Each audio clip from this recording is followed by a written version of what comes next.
नमस्कार दोस्तों। कुलदीप सर के इस ऑनलाइन प्लेटफॉर्म पे आप सभी का हार्दिक स्वागत अभिनंदन है। पीआर यादव का सॉल्यूशन पढ़ रहे थे हम, और पीआर यादव सॉल्यूशन में आज का हमारा जो नेक्स्ट क्लास रहता है एमसीक्यू सेशन हम पढ़ने जा रहे हैं। तो फटाफट से क्लास को ज्वाइन करिएगा और मैक्सिमम लोगों तक क्लास को शेयर कर दीजिएगा। फ्लूइड बैलेंस और इम्बैलेंस को लेकर के हम क्लास को पढ़ने वाले हैं। तो देखिएगा आज का पहला question, which among the following sign symptom will be present in a patient with hypovolemia. Hypovolemia के साथ में कोई पेशेंट आपके पास में आया है, आपको पूछा जा रहा है भी कौन सा साइन सिम्टम जो है वो पेशेंट प्रेजेंट करेगा। तो हाइपोवोलीमिया में क्या होता है, पेशेंट के अंदर जो है वो हार्ट रेट बढ़ा हुआ देखने को मिलेगा, आपको बॉडी में वॉल्यूम कम होगा इसलिए बीपी कम देखने को मिलेगा, है ना। हाइपोवोलीमिया का कंडीशन है तो इसमें क्या होगा, डिक्रीज ब्लड प्रेशर होगा, और ब्लड प्रेशर में स्पेशली सिस्टोलिक ब्लड प्रेशर। इसके अलावा हार्ट रेट जो है वो ज्यादा देखने को मिलेगी, रेस्पिरेटरी रेट ज्यादा देखने को मिलेगी, टेम्परेचर ज्यादा देखने को मिलेगा, है कि नहीं। ये सारे के सारे सिम्टम देखने को मिलेंगे। इसके अलावा जो है वो पर्सन के अंदर वीक वेरी पल्स देखने को मिलेगी, वीक वेरी या थ्रेडी पल्स देखने को मिलेगा। यूरिन आउटपुट जो है, यूरिन आउटपुट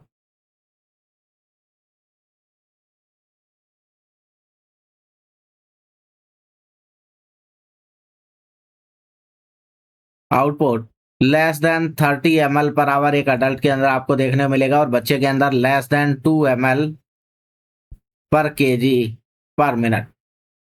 तो इस तरीके से अगर आपको यूरिन आउटपुट देखने को मिलेगा तो ये सारे के सारे सिम्टम हाइपोवोलीमिया को इंडिकेट कर रहे हैं। तो यहाँ पर पहला ऑप्शन कर रहा है इंक्रीज हार्ट रेट, सही बात है ना। हार्ट रेट बढ़ा हुआ देखने को मिलता है किसके अंदर, आपके जो है हाइपोवोलीमिया में। हाइपरटेंशन नहीं होता है, हाइपोटेंशन होता है। Urine output 30 ml per hour से कम देखने को मिलेगा और बाउंडिंग नहीं होगी, वीक पल्स होगी। तो यहाँ राइट आंसर क्या रहने वाला है, ए इज ए राइट आंसर। क्या रहेगा, right answer is a.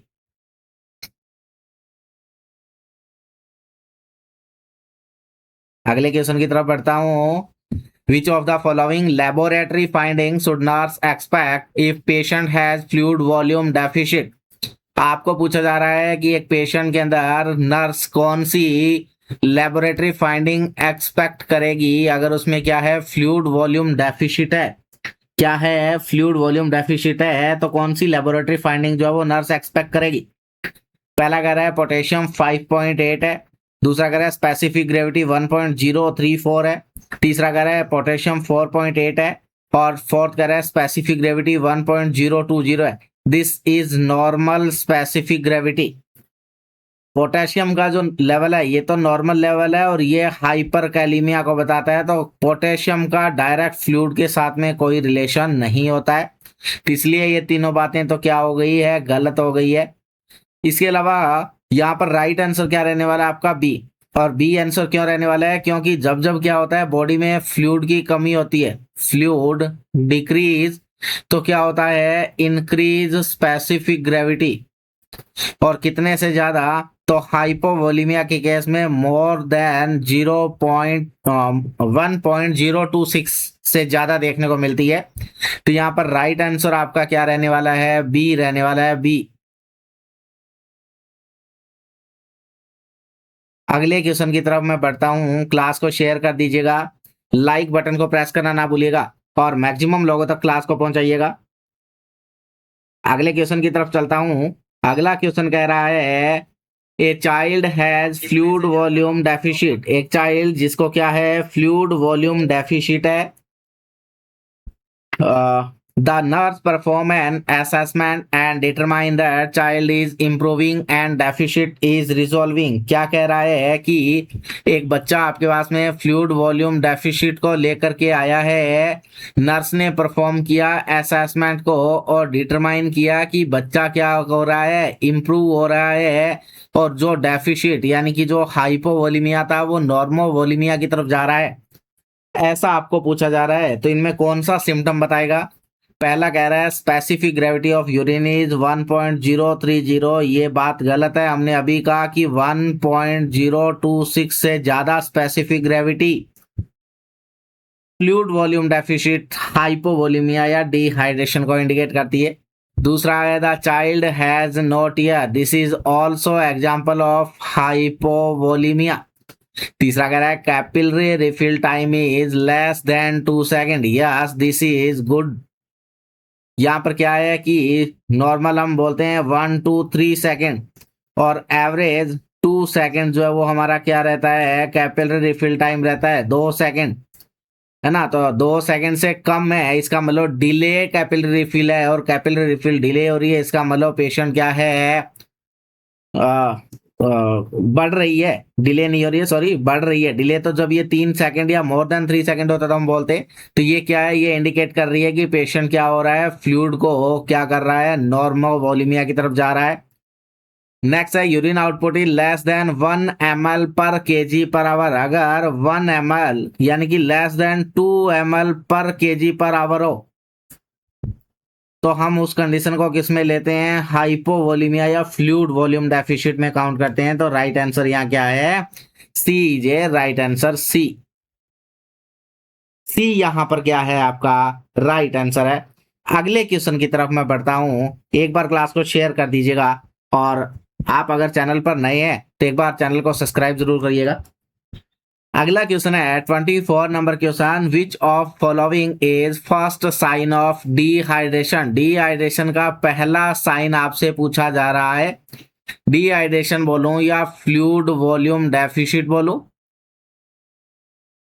Dehydration या फ्लूइड वॉल्यूम डेफिशिट क्या साइन होता है इसमें। तो सबसे पहले क्या होता है, पर्सन के अंदर थ्रस्ट का सेंसेशन होता है, यानी कि इंक्रीज थ्रस्ट, और यूरिन का कलर चेंज होगा, यूरिन कलर चेंज,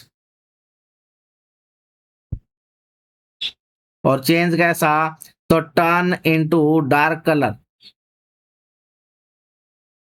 यूरिन क्या हो जाता है, सबसे पहले थ्रस्ट का सेंसेशन बढ़ेगा, और उसके साथ साथ पेशेंट को क्या होगा, डार्क कलर यूरिन होना शुरू हो जाएगा।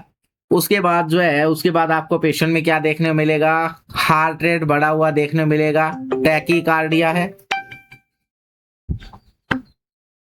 क्या देखने मिलेगा, टैकीकार्डिया देखने को मिलेगा। इसके अलावा पेशेंट के अंदर क्या है, रेस्टलेसनेस देखने को मिल सकती है, रेस्टलेसनेस देखने को मिल सकती है ना। और उसके बाद क्या है, पुअर स्किन टर्गर देखने को मिलेगी, क्या देखने को मिलेगी, poor skin turgor, poor skin turgor देखने मिलती है। स्किन टर्गर जो रहती है, ये स्किन टर्गर कहाँ से चेक कर सकते हैं आप, तो स्किन टर्गर को चेक करने के लिए जो अडल्ट होता है, अडल्ट, उस अडल्ट के अंदर तो क्या क्या करेंगे आप, over the breast bone, check over the breast bone, breast bone के ऊपर का जो स्किन है वहां से तो अडल्ट में चेक करते हैं, और जो चाइल्ड है, चाइल्ड या इन्फेंट की मैं बात करूं तो उसमें abdomen, over the abdomen, skin over the abdomen, है ना। एब्डोमन के ऊपर का जो स्किन है उसको चेक करते हैं बच्चे के अंदर, है ना, स्किन टर्गर को चेक करने के लिए। तो क्या है, तो यहाँ पर राइट आंसर आपका क्या रहेगा, thirst and dark colour urine, D, D option यहाँ पर क्या है, राइट आंसर है डी, सॉरी सी, सी,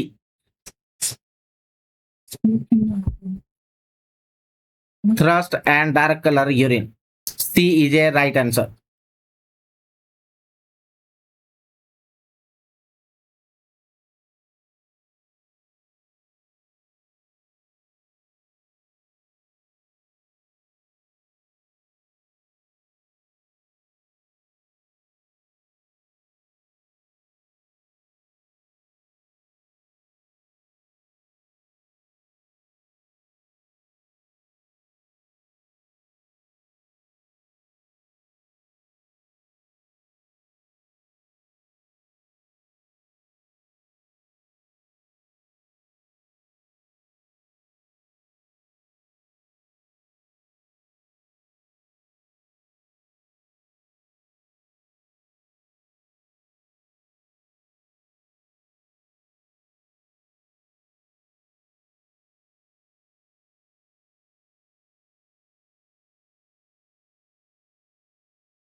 तो यहाँ पर क्या है आपका जो है थ्रस्ट और डार्क कलर यूरिन को देख करके आप क्या कर सकते हैं, पता लगा सकते हैं, है ना।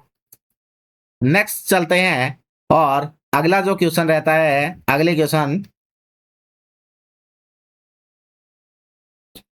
इन which of the following condition the client will have flush dry skin. आपको पूछा जा रहा है कि नीचे दी गई में कौन सी ऐसी कंडीशन है जिसमें क्लाइंट को क्या होगा, फ्लश ड्राई स्किन होगी, है ना। आपको क्या पूछा है, एग्जाम में पूछ रहा है कि in which of following condition the client have flush dry skin. पहला ऑप्शन है एडिमा, दूसरा ऑप्शन है शॉक, तीसरा ऑप्शन है डिहाइड्रेशन, चौथा ऑप्शन है हाइपर वोलीमिया। तो आप क्या कह सकते हैं कि जो पेशेंट है उसके अंदर अगर क्या है, कोई पेशेंट जो डिहाइड्रेशन में चला गया है तो डिहाइड्रेशन की वजह से क्या है, और या आप कह सकते हैं कि हाइपर ऑस्मोलर डिहाइड्रेशन हो गया है।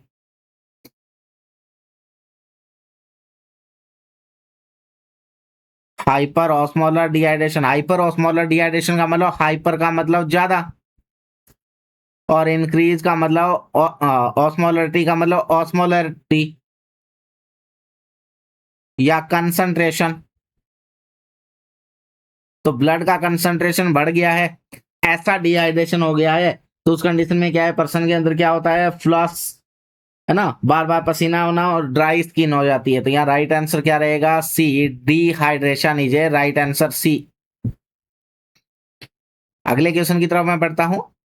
विच of the following assessment finding is typical of extracellular fluid loss. नीचे आपको पूछा जा रहा है कि कौन सी असेसमेंट फाइंडिंग है जो एक्स्ट्रा सेलुलर फ्लूइड को लॉस को बताने के लिए टिपिकल फाइंडिंग है। असेसमेंट फाइंडिंग आपको पूछी गई है, पहला कह रहा है डिस्टेंडेड जुगुलर वेन, दूसरा कह रहा है एलिवेटेड हीमेटोक्रिट लेवल, तीसरा कह रहा है रैपिड थ्रेडी पल्स, चौथा कह रहा है इंक्रीज सीरम सोडियम लेवल। तो जब क्या होगा, एक्स्ट्रा सेलुलर फ्लूइड क्या होता है जब लॉस होगा, एक्स्ट्रा सेलुलर फ्लूइड कौन सा था, तो एक्स्ट्रा सेलुलर फ्लूइड का मतलब क्या है,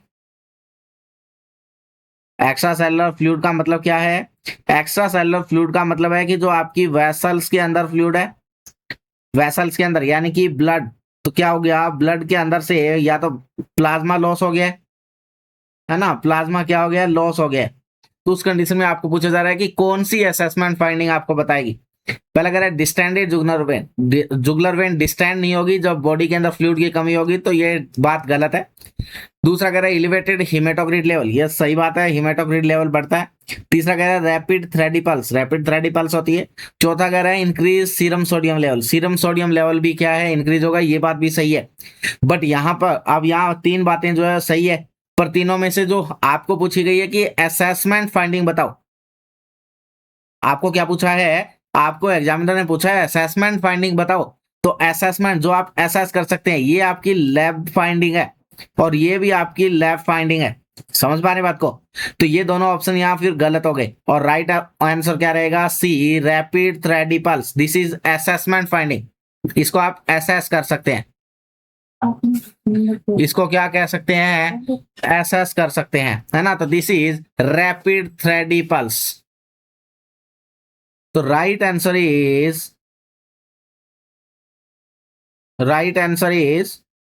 सी, rapid thready pulse.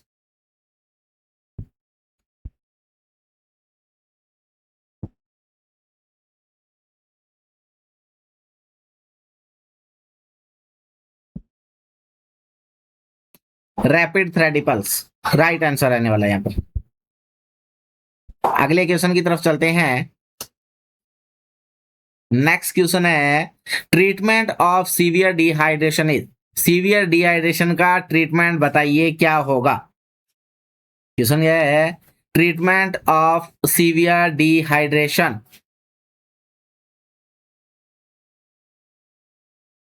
Treatment of severe dehydration क्या होता है। तो सीवियर डिहाइड्रेशन के ट्रीटमेंट की बात करें तो पहले कह रहा है कोलोइड इमीडिएटली स्टार्ट करें, दूसरा कह रहा है रिंगर